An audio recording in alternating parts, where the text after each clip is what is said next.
ओम धन्वंतरे नमः। आज हम जानेंगे why and how to prepare for PG. हम पीजी प्रिपेयर करें तो क्यों करें और कैसे करें। फर्स्ट हम जानेंगे why to prepare for PG. Post graduation is the next step of your education. आपने अभी बीएमएस कंप्लीट कर रखे हैं तो post graduation is your next step of education.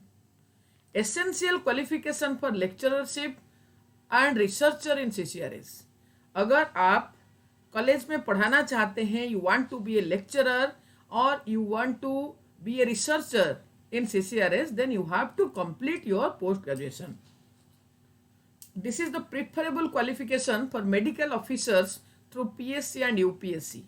जैसे कि आप देख रहे होंगे जो स्टेट पीएससी के थ्रू आयुर्वेद मेडिकल ऑफिसर्स के पोस्टिंग होते हैं और यूपीएससी के थ्रू सेंट्रल गवर्नमेंट में मेडिकल ऑफिसर्स के पोस्टिंग होते हैं, तो उसके लिए ये एक प्रेफरेबल क्वालिफिकेशन है और आपको इसमें प्रायोरिटी मिलेगा।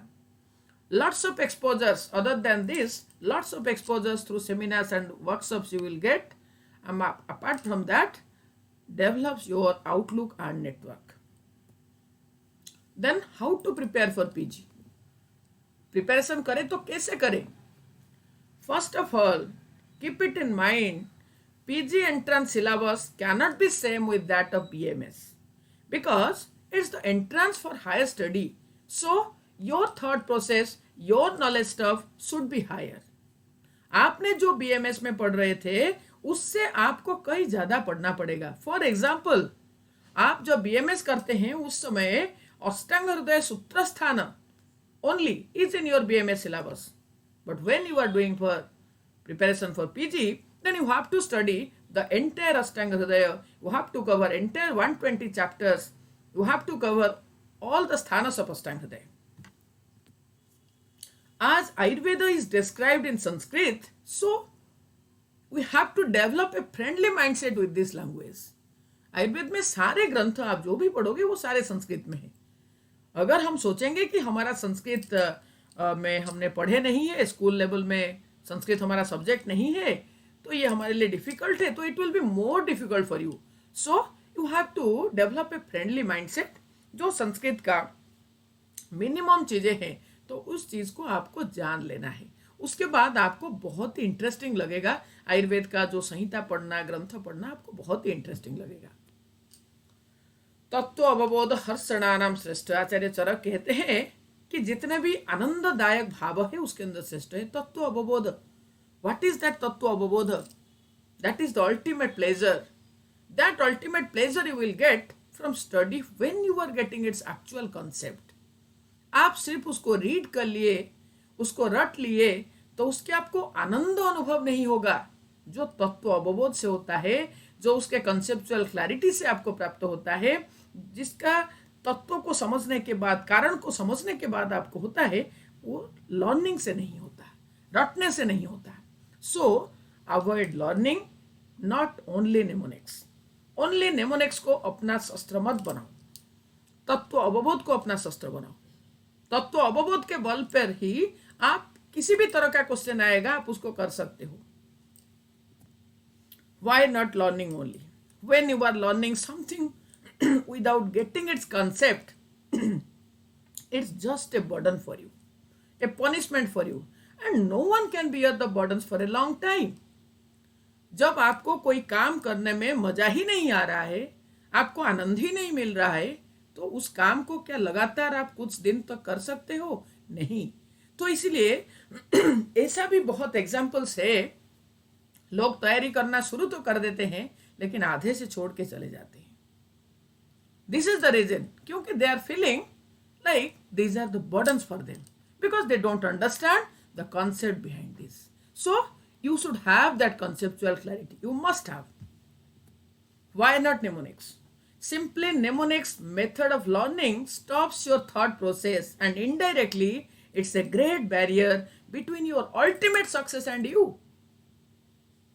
आप अगर कोई एक माध्यम बना लेते हो किसी विषय को याद करने के लिए, तो उस विषय के पीछे, उस कार्य के पीछे कारण क्या है, वो चिंतन करने का शक्ति, उसका प्रवाह को आप स्टॉप करते हो। Ultimately it will be a barrier between your success and you. How to remember lots of things then? अगर हम रटेंगे नहीं, नेमोनिक्स नहीं लेंगे, तो फिर हम कैसे याद रखेंगे इतने सारे चीजें? आचार्य चरक ने शारीर स्थान में उसको बताए हैं स्मृति के 8 कारण। निमित्त रूप ग्रहणात् सादृश्यात् सविपर्यात् सत्वानुबंधात् अभ्यासात् ज्ञान योगात् पुनः पुनः श्रुतात्। ये क्या है? ये 8 कारण को हम कैसे यूटिलाइज करेंगे ड्यूरिंग आवर प्रिपरेशन? देखो यहाँ पर सबसे पहला है निमित्त। व्हाट इज दैट निमित्त? दिस निमित्त इज कारण के माध्यम से आप कार्य को समझना है। ये कार्य हो रहा है तो क्यों हो रहा है, कैसे हो रहा है, दैट इज द निमित्त। जैसे कि समक्रियत्वात् कफज प्रमेय साध्य।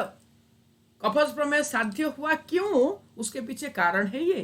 तो इससे आपको ये याद रहा दोनों चीज। आपको कोई उसके लिए कोई ट्रिक यूज करने की जरूरत ही नहीं है। नेक्स्ट इज रूप ग्रहणात्। सस्य को देखने के बाद मयूरकंठ सच्छाय और this is called as blue vitriol, ये सरलता से आपको याद हो जाएगा, क्योंकि आप खुद देख रहे हो कि ये ब्लू कलर का है और इसका blue that is different from that of indigo. So आपको बहुत आसान हो जाएगा सस्य का ग्राह्य स्वरूप को याद करना। नेक्स्ट इज सादृश्यात्। फॉर एग्जाम्पल हृदय मन्यते च्यूतम, जो कि क्षयजकाश में मिला, हृदय मन्यते स्त्यानम, जो कि कफस ग्रहणी में मिला। तो ये दोनों में हृदय मन्यते जो है वो सामान्य है, सादृश्य है। तो उसी से हमको इसको याद रखना है कि च्यूत हो गया तो क्षयजकाश से, स्त्यानम हो गया तो कफस ग्रहणी है। सविपर्यायत, just opposite to each other. Like स्वर्ण का पर्याय है सुवर्णक, whereas रजत का सिनोनिम है दुर्वर्णक। क्योंकि if you compare the both, तो रजत का जो कांति है वो स्वर्ण के कंपैरिजन में कम है, इसीलिए रजत है दुर्वर्णक। ऐसा ही एग्जाम्पल से भल्ला तक का सिनोनिम है सोफकृत, whereas पुनर्नवा का सिनोनिम है सोथग्नि। सविपर्य, just opposite to each other, easy to remember. सत्वानुबंधात, एकाग्र चित्त होकर पढ़ाई करने से, पढ़ाई करते समय बाकी सारे विषय से सत्व को प्रत्याहार करते हुए सिर्फ हमको अपने अध्ययन में अगर हम उसको इन्वॉल्व करते हैं तो उससे भी हमको अच्छे से याद होता है। नेक्स्ट इज अभ्यासात। अभ्यासात का अर्थ होगा सतत अध्ययन। आप जब सुश्रुत चिकित्सा पढ़ते हो तो उसमें आचार्य कहते हैं सतत अध्ययन, परतंत्र अवलोकन, वाद और आचार्य सेवा, ये 4 है बुद्धि मेधा करगण। तो सतत अध्ययन करने से आपको याद रहेगा। ज्ञान योगात, जो कि ये स्टूडेंट्स के लिए नहीं है, ये पर्टिकुलरली फॉर योगी साधक। तो धारणा, ध्यान, समाधि के अभ्यास करते हुए जो विशेष ज्ञान के प्राप्त करने के अधिकारी होते हैं तो वहां पर ये एप्लीकेबल है। एंड लास्ट वन इज पुनः पुनः श्रुतात्। बार बार सुनने से, आप अगर आपके आचार्य से मुख से किसी चीज को बार बार सुनते हो तो पेपर में जाके आपको वो आवाज गूंजता है कि इसका आंसर ये है, क्लास में हमने ये सुने थे, तो पुनः पुनः श्रुतात्। Ideal study schedule for an intern. First one is early to bed early to rise, जो कि आचार्य चरक ने रसायन प्रकरण में आचार रसायन में बताए हैं सम जागरण स्वप्न। समय पे सोना है, समय पे उठना है, और वो समय क्या है ना, जल्दी सो के जल्दी उठेंगे। तो ब्राह्म मुहूर्त का जो अध्ययन होता है, that 2 hours study in morning, that is the best period for your study. So always try to at least 1 hour study. You try for 1 hour study at least before going to your duty. And then second phase of study starts after 2 p.m. Every day give 2 hours for Brihatrayi, 1 hour for Rasa Shastra or Dravya Guna, 1 hour every day for modern. Don't neglect modern, because इस साल आपने देखे 120 question में से 30 question जो है that is from research statistics, general knowledge and modern. तो इसलिए आप ये सोचो कि 1/4 of the total question paper आपको मिला इस एरिया से। So every day you have to give 1 hour at least. 1 to 2 hours for लघुत्रयी और इतिहास, पदार्थ, स्वस्थवृत्त, अगरतंत्र, कौमारवृत्य आज per your convenience. That means कि आप लघुत्रयी का जो सब्जेक्ट है उसको अल्टरनेट करके पढ़ो और उसके बीच में सपोज आपने भाव प्रकाश को 2 पार्ट में पढ़ रहे हैं, भाव प्रकाश एंड द्रव्य गुण को, तो उसके बीच में आप डाल दो पदार्थ विज्ञान को और स्वस्थ वृत्त को। तो ऐसे करते हुए as per your convenience you set your routine. What should be the strategy? Try to complete your syllabus within 8 months, then you revise it for multiple times for 4 months. A regular study pattern with a healthy lifestyle can give you success in one attempt, which is not impossible. बहुत से लोग कहते हैं पर I don't believe in this, which is not impossible. आप अगर एक regular study pattern को फॉलो करते हो, आप अगर सिंसियरली स्टडी पैटर्न को फॉलो करते हो, then you must be successful in one attempt. Your study should be concept based, your study should be in regular basis, your study schedule should be all subject oriented with positive attitude, with winning instinct, then you must be successful. What should be the strategy again? You just find out your weak subject, make a list. What are your strong areas and what are your weak areas?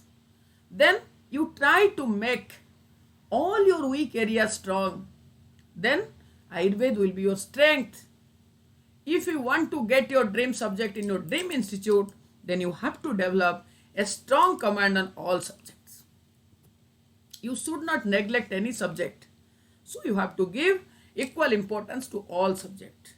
Lastly, confidence, proper strategy, regular hard work, persistence of your schedule, your routine, your study timetable, and positive thinking. These 5 factors are the essential components of your success. These are the success of Ayursure. Ayursure bears 16 years of golden experience of teaching, more than 1000 selections in post-graduation till date in reputed central and state government institutes, more than 600 selections in state PSCs including Odisha, UP, Jammu Kashmir, Madhya Pradesh, Haryana, Punjab, Himachal Pradesh, Chhattisgarh, Uttarakhand, etc. Creates top rankers every year in All India Ayurveda PG Entrance State and State PSCs. Ayursure Ayurveda Academy believes in worshipping Ayurveda, believes in serving Ayurveda scholars. Ayursure Ayurveda Academy believes Ayurveda is the ultimate Veda, not only the Upaveda. Ayurveda is the ultimate Veda. This is our contact number. If you are interested to join Ayursure Ayurveda Academy, then you can contact this 9654221300. Thank you. God bless you all. Wish you all the best.